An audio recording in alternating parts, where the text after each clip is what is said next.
सकते थे। हम्म। मेरा ये सोचना है। कहीं ऐसा तो नहीं कि स्ट्रैटेजी भारत सरकार की कुछ और रही हो? निपुण जी, एक तो मनन जी की बात से आप कितना इत्तेफाक रखते हैं ये बताइएगा। साथ ही साथ अगर शेख हसीना को यहाँ शरण दी गई है तो क्या इसके पीछे भारत सरकार की कोई स्ट्रैटेजी हो सकती है क्या? क्योंकि पिछले कुछ दिन से जब से ट्रंप जीते हैं खबरें ये हैं कि सत्ता परिवर्तन फिर से होगा, शेख हसीना बांग्लादेश लौटेंगी। तो क्या भारत सरकार इस बात की सुगबुगाहट पहले से समझ रही थी और इसीलिए भारत में शरण शेख हसीना को दी गई? एक सवाल। दूसरा ये, जो बाइडेन नहीं कर पाए वो अब ट्रंप करेंगे क्या? हाँ, देखिए मैं पहले जो मनन जी ने बात की मैं इसी को थोड़ा आगे बढ़ाता हूँ।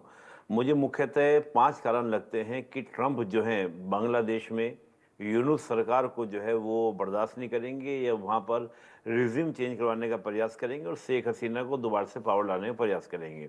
एक तो सर्वविदित है कि यूनूस जो वहाँ वर्तमान सरकार है, उनके संबंध ट्रंप से अच्छे नहीं रहे हैं। चाहे हम लोग बात करें कि कमला हैरिस को फंड देने को लेकर बात करें या 2016 में जो यूनूस के द्वारा की गई टिप्पणी डोनाल्ड ट्रंप के लिए थी उसकी हम बात करें, यहाँ तक कि हम देखें कि यूनूस के जो रिलेशन रहे वो डेमोक्रेट से ज़्यादा बेटर रहे हैं। अब देखें जो नोबल भी मिला था, कहा जाता है कि वो डेमोक्रेट की वजह से मिला था। हालांकि मैं कभी भी व्यक्तिगत संबंधों को या व्यक्तिगत नाराजगी या प्रसन्नता को एक फॉरेन पॉलिसी का पार्ट नहीं मानता, लेकिन फिर भी उसका एक इम्पैक्ट पड़ता है। दूसरा मैं रीजन मानता हूं कि आप देखें जिस प्रकार से डोनाल्ड ट्रंप को समर्थन मिला है, एक भारी उनको क्या वोट मिले हैं, भारी संख्या में वोट मिले हैं। और आप देखेंगे कि जो वोट बैंक उनको मिला है वो क्रिश्चियनिटी को लेकर बहुत ज़्यादा चले हैं। उनके आप भाषणों को अगर देखें तो कहीं ना कहीं क्रिश्चियनिटी और हिंदुज़्म की एक यूनिटी पर फोकस करने का काम कर रहे थे कि उनका पूरा फोकस ये था कि क्रिश्चियंस और आपका हिंदू अगर एक हो जाएं।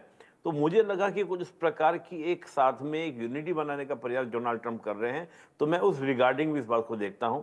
तीसरा मुझे रीजन ये लगता है कि डोनाल्ड ट्रंप का पूरा फोकस जो है वो अमेरिका फर्स्ट पे रहेगा कि हम अमेरिका को दोबारा से पावरफुल बनाएंगे। तो जैसा उनको कहना है कि मैं वॉर से बाहर रखूंगा अपने आप को, वॉर मुझे जाना नहीं है, और जहां जहां भी अगर मेरे खर्चे हैं उनको मुझे कम करना है, चाहे वो अपने अंदर की बात करें या बाहर की बात करें। तो मुझे नहीं लगता कि ऐसे हालात में अमेरिका किसी भी तरीके से एशिया में जो उसके मजबूत अलाई इसको मान के चलता है, डोनाल्ड ट्रंप मान के चलते हैं एक स्ट्रेटजिकल अलाई। देखिए इकोनॉमिकली इश्यूज हमारे साथ हो सकते हैं अमेरिका के, लेकिन स्ट्रेटजिकल अलाई के रूप में अगर बात करें तो डोनाल्ड ट्रंप ज़्यादा नज़दीक देखने को मिलते हैं भारत के। तो एक ऐसे स्ट्रेटजिक अलाई को वो दूर नहीं करना चाहेगा जिसके साथ क्या उसको लेकर, और मैं मान के चल रहा हूं कि अगर मैं 5वें रीजन की बात करूं कि अगर डोनाल्ड ट्रंप का प्राइमरी फोकस रहे किसके ऊपर, चीन के ऊपर, तो उस स्थिति में उनको लेकर चलना पड़ेगा किसको, भारत को। और देखिए डोनाल्ड ट्रंप ये बात बहुत अच्छे से समझते हैं कि अमेरिका का जो डिफरेंस रहा है पहले वो धीरे धीरे वीक हो रहा है, तो अमेरिका को दोबारा से रिवाइज करना और अपने स्ट्रेटजिकल लाई को मजबूत करना है।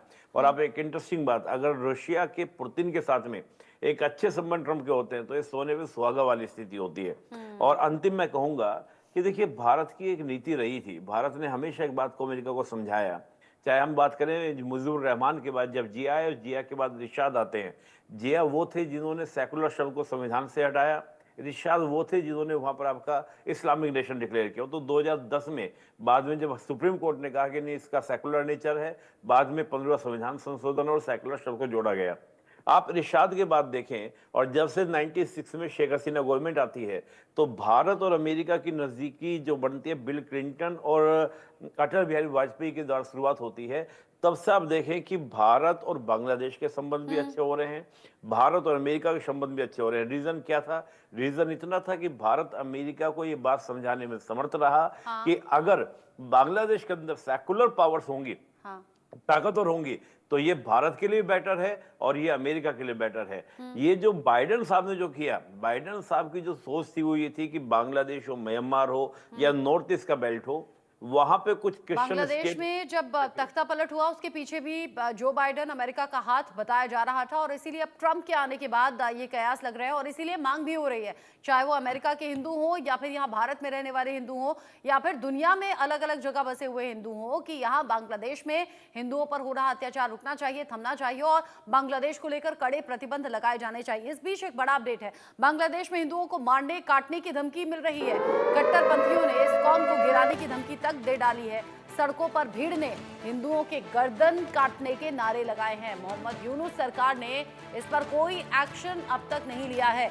इससे पहले भी लगातार हिंदुओं को टारगेट किया गया उल्टा जब हिंदुओं पर प्रताड़ना हुई तो हिंदुओं को ही निशाने पर लिया गया। पुलिस जब पहुंची तो वहां आरोपियों को जाने दिया गया, पीड़ितों पर ये एक्शन हुआ, कईयों पर एफआईआर दर्ज हो गई और अब कुछ इस तरह की खबरें फिर से सामने आ रही है। ইসকনকে নিষিদ্ধ করা না হয়, এদেশের ঘাটে বন্দরে রাস্তাঘাটে এক মারামারি আর হত্যা যজ্ঞ পরিচালিত হবে। ये तो खुलेआम चेतावनी देने वाली बात हो गई, धमकी देने वाली बात हो गई। क्या ये सब मोहम्मद यूनुस ने कान बंद कर लिए हैं क्या मनन जी? जी, मैं ये आपसे ये कहना चाहूंगा कि अगर हम मोहम्मद यूनुस के इतिहास को देखें तो वो 1971-78 ग्रामीण बैंक का जो एक्सपेरिमेंट था उसके चलते बड़े पॉपुलर हुए और उन्होंने एक नई विधा और एक नए प्रकार का सिस्टम फाइनेंस में, माइक्रो फाइनेंस में पूरे विश्व को दिया और सबसे पहले अपने राष्ट्र बांग्लादेश को दिया। पर उसके अलावा अगर हम पिक्चर का दूसरा पहलू देखें, तस्वीर के दूसरे पहलू को देखें, तो जो सारी लेफ्ट लिबरल ताकतें थी उनके साथ मोहम्मद यूनुस शुरू से ही जुड़े हुए हैं और इसके चलते भारत और मोहम्मद यूनुस का जो घटक था या जो अचानक से स्टूडेंट मूवमेंट हुआ और जो रिबेलियन हुआ, जो विद्रोह हुआ शेख हसीना के विरुद्ध, उनमें कहीं ना कहीं खटास थी। तो मैं ये कहूंगा कि ट्रंप का जो बयान है वो हल्के में नहीं लिया जाना चाहिए। ट्रंप ने कहा कि कई राष्ट्र ऐसे हैं जो टेररिज्म के स्पॉन्सर हैं, आतंकवाद के स्पॉन्सर हैं, टेररिज्म को एड एंड अबेट करते हैं। और यहाँ पर क्रिश्चियनिटी को भी खतरा है बांग्लादेश में या और राष्ट्रों में, कुछ और राष्ट्रों में, और हिंदुओं को भी खतरा है। और कोई भी राष्ट्र अगर इस तरह के आतंकवाद और अलगाववाद को हार्बर करेगा, सपोर्ट करेगा, तो उस राष्ट्र के खिलाफ एक्शन लेंगे डोनाल्ड ट्रंप और संयुक्त राष्ट्र अमेरिका। तो मुझे लगता है कि डोनाल्ड ट्रंप के आने से शायद एक नया अध्याय खुले। पर निपुण जी की बात है, जिस पूरी तरीके से अभी यहाँ खुलेआम चेतावनी दी जा रही है, हाँ, धमकी दी जा रही है, वो बड़ी डरावनी है और हिंदुओं में इसीलिए बेचैनी बढ़ी हुई है क्योंकि बांग्लादेश में रह रहकर हिंदुओं को निशाने पर लिया जा रहा है। इन सभी के साथ बांग्लादेश में हिफाजत इस्लाम का प्रदर्शन भी सामने आया है। मोहम्मद यूनुस के घर के पास ही ये प्रदर्शन किया गया। बांग्लादेश में इस्कॉन पर बैन लगाने की मांग हो रही है।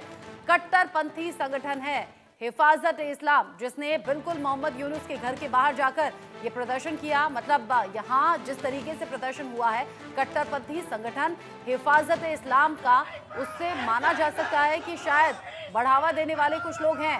कट्टरपंथी संगठन हावी यहाँ सरकार पर नजर आ रहे हैं और इसीलिए मोहम्मद यूनुस भी कोई एक्शन लेते हुए नजर नहीं आ रहे या फिर इंस्ट्रक्शंस एक्शन को लेकर उनकी तरफ से दिए नहीं जा रहे। बांग्लादेश में निशाने पर है मंदिर, लगातार ये खबरें निकलकर सामने आ रही हैं। अगस्त 2024 जहां पर मेहरपुर में इस्कॉन मंदिर को जला दिया गया, साल 2022 जहां पर ढाका में इस्कॉन मंदिर पर अटैक किया गया, साल 2021 जहां पर नुआखली इस्कॉन मंदिर पर हमला हुआ, साल 2020 जहां पर ढाका में इस्कॉन मंदिर पर हमला हुआ, साल 2018 ढाका में इस्कॉन की रथ यात्रा पर हमला हुआ।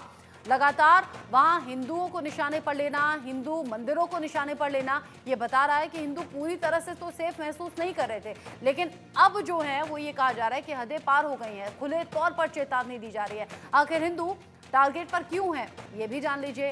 हिंदू भाग जाएं, अपना धर्म छोड़ दें, शरिया कानून से चले देश, ये तमाम जो बंदिशें हैं ये हिंदुओं पर लगाई गई हैं।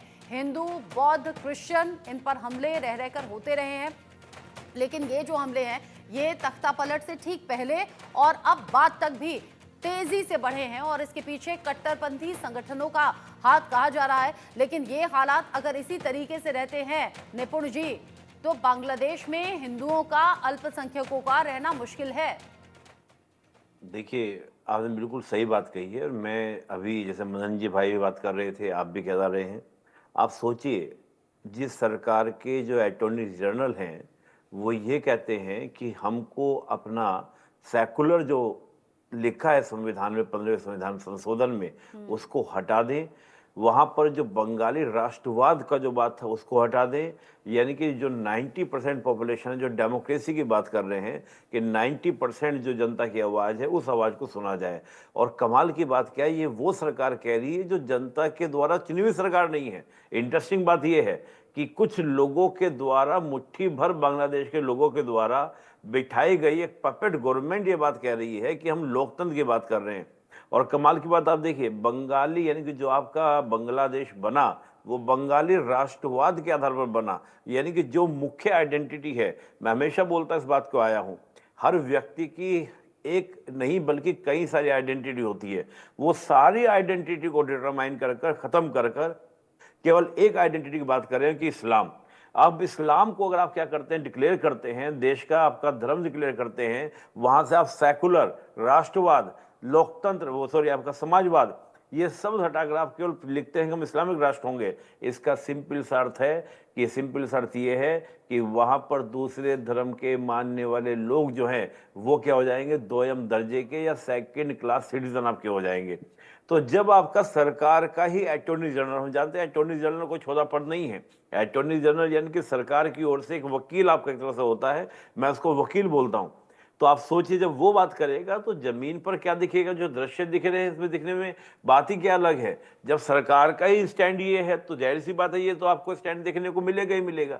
और जो इस प्रकार का जो जमात इस्लामी जैसा संगठन, और इंटरेस्टिंग बात देखिए वहां पर 3 पार्टी महत्वपूर्ण है, एक तो आपका अवामी लीग, दूसरा आपका बीएनपी और तीसरा जमात इस्लामी।